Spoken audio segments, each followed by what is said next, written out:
¿Sí sabe? Sí. Bueno, profe, usted nos dice cuándo comenzamos.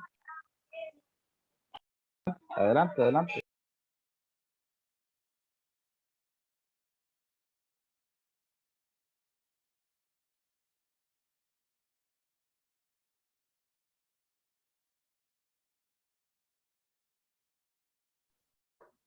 Ahí se ve la cámara.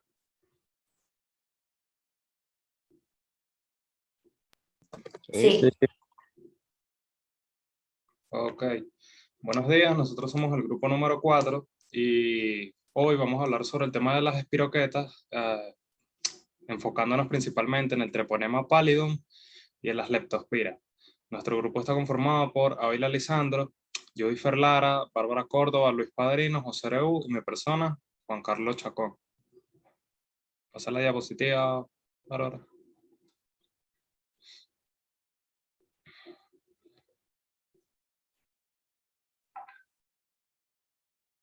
Pasa la diapositiva.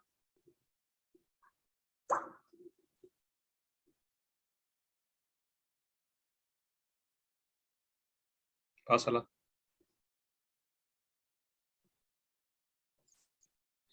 Ok. Primero vamos a hablar sobre las generalidades que tienen las espiroquetas. Las espiroquetas están clasificadas como bacterias gram negativas. Las mismas son bacterias móviles gracias a sus filamentos axiales. Esos filamentos axiales en algunas literaturas podemos conseguirlos con el nombre de fibrillas axiales o también endoflagelos. La forma de estas bacterias es cilíndricas helicoidales y son bacterias muy pequeñas y muy delgadas, puesto que su tamaño en su ancho, en su diámetro, va de 0.1 a 0.5 micrómetros y en su longitud va de 5 a 20 micrómetros. Según su clasificación con el oxígeno, las mismas son microaerófilas o anaerobias, es decir, que viven con muy poco oxígeno o sin oxígeno. En algunas literaturas vamos a conseguir a las que se refieren a las espiroquetas con el término protozoario. ¿Qué significa protozoario? Son microorganismos que normalmente viven en zonas muy húmedas o directamente en medios acuáticos. Y debemos tener en cuenta de que las espiroquetas se mueven mucho mejor en medios viscosos, como por ejemplo mucosas, etc. Una característica general muy importante es que todas las espiroquetas son sensibles a la penicilina y las mismas se agrupan en el orden espiroquetales. Pasa a la siguiente diapositiva, por favor.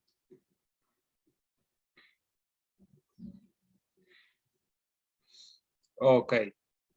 Algo muy importante que debemos tener en cuenta es que la morfología espiral que tienen las espiroquetas es consecuencia de su pared celular, que es muy flexible. La misma está compuesta de peptidoglucanos y alrededor de esta se encuentran fibrillas axiales. La pared celular y las fibrillas axiales están completamente recubiertas por una membrana laminar externa que podríamos conseguir en algunas literaturas con el nombre de vaina externa. Esta que se encarga de recubrir todo el cilindro protoplasmático. El término cilindro protoplasmático hace alusión a todo lo que se encuentra debajo de esta vaina o membrana externa que poseen estas bacterias. También debemos tener en cuenta que en algunas especies de espiroquetas se forma una capa adherente de ácido hialurónico. ¿Qué es lo que hace esto? Esto lo que hace simplemente es contribuir a la virulencia que tenga esta bacteria en sí. ¿Qué es otra cosa importante que debemos destacar? A pesar de ser bacterias gram negativas, las espiroquetas son bacterias que se tiñen muy mal. Es muy difícil visualizarlas en la microscopía de luz, en la microscopía normalmente usada. Es por esto que para poder visualizarlas en el microscopio se deben utilizar técnicas de tinción especiales o la microscopía oscura e inmunofluorescencia. Solo algunas espiroquetas como la borriela, que son un poco más grandes, son aquellas que se pueden visualizar en el microscopio. El reservorio de estas bacterias es tanto en humanos como animales porque algunos de los géneros de estas bacterias causan enfermedades que son zoonosis. y la transmisión de las mismas se da por contacto directo de las mucosas o lesiones de la piel con orina de animales infectados. Y bueno, otra de las características, lo que ya había mencionado sobre su estructura y la vaina externa del cilindro protoplasmático, que lo podemos visualizar en la imagen. Pasa a la siguiente diapositiva, por favor.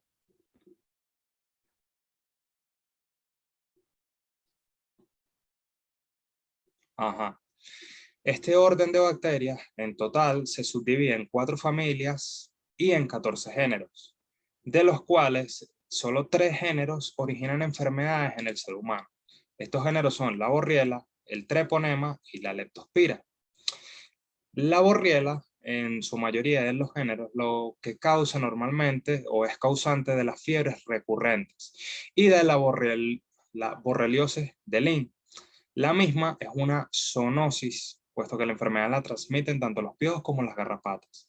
En el treponema tenemos el treponema pálido, el cual es el que provoca la sífilis, que es una enfermedad de transmisión sexual. Y también tenemos el treponema caretum, el cual es responsable de una enfermedad conocida como pinta o también conocida como enfermedad azul. Por su parte, la leptospira, en todos sus géneros, se encarga de causar la leptospirosis, la cual también es una zoonosis, puesto que sus portadores son roedores, cerdos, perros, etc. Y con esto le doy paso al siguiente punto a mi compañera Bárbara.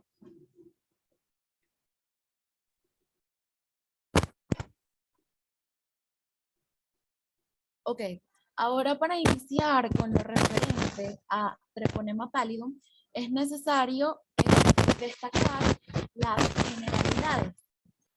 Para iniciar tenemos que, como dijo mi compañero Juan, el treponema pallidum son bacterias gram negativas. Su medida estándar es aproximadamente de 0,1, 0,2 por 6 a 20 micrómetros. Esto se clasifica como un estilo. Las mismas son móviles gracias a sus filamentos axiales. Se consideran delgadas y enroscadas y no son observables con la tinción de Gram o con la tinción de Jiménez. Se observan con un microscopio de campo oscuro y también son sensibles a la penicilina. Por otra parte, también es importante destacar que al tratarse de un microorganismo en el que la tinción de Gram no es efectiva, recibe el nombre de pallidum o pálido. ¿Okay?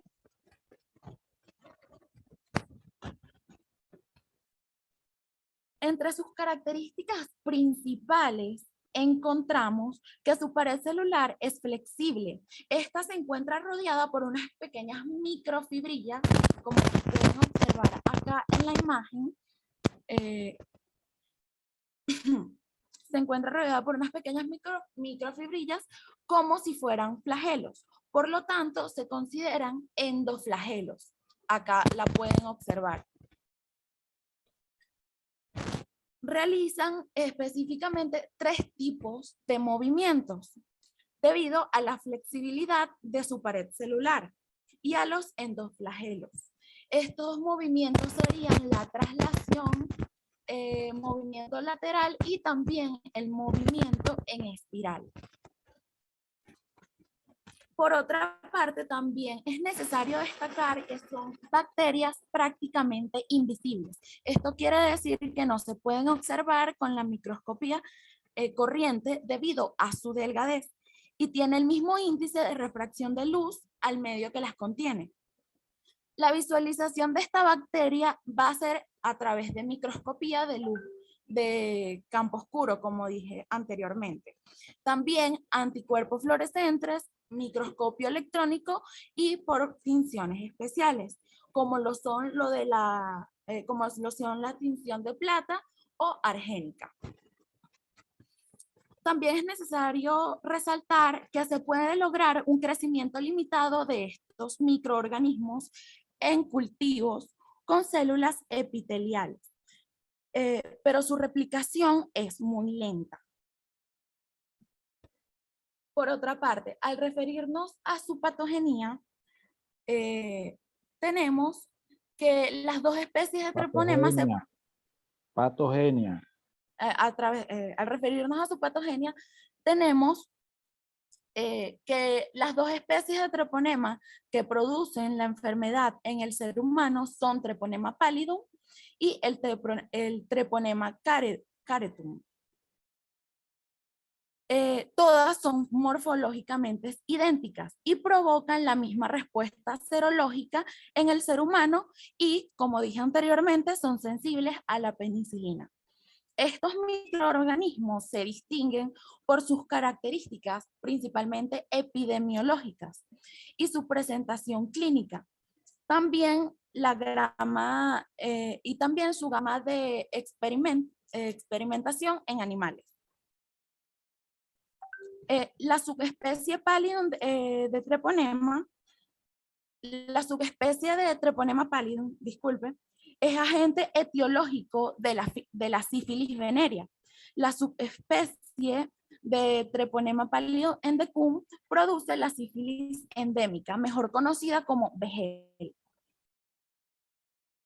También causa fambresía y origina la enfermedad conocida como la pinta. Ok, ahora acá refiriéndonos, continuando con lo que sería la patogenia, tenemos, ya voy a resaltar algo un momentico. Acá podemos observar sus etapas. La primera etapa es la que se muestra la primera lesión en la persona infectada. Esta etapa se produce el chacro. Se produce principalmente en lo que sería el área de la boca y el área de los genitales. Esta etapa se desarrolla dentro de un aproximado de 3 a 90 días después de la exposición con la persona infectada.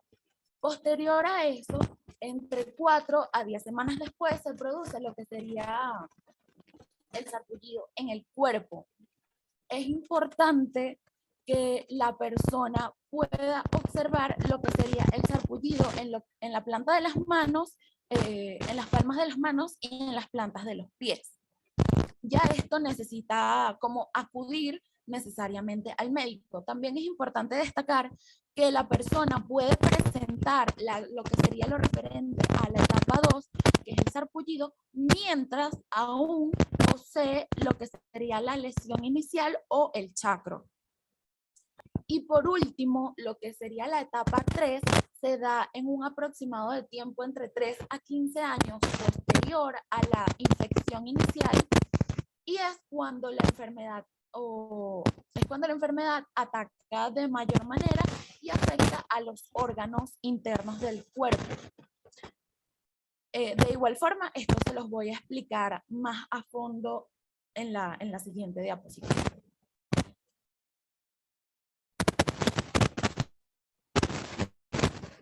Ok, dentro de sus manifestaciones clínicas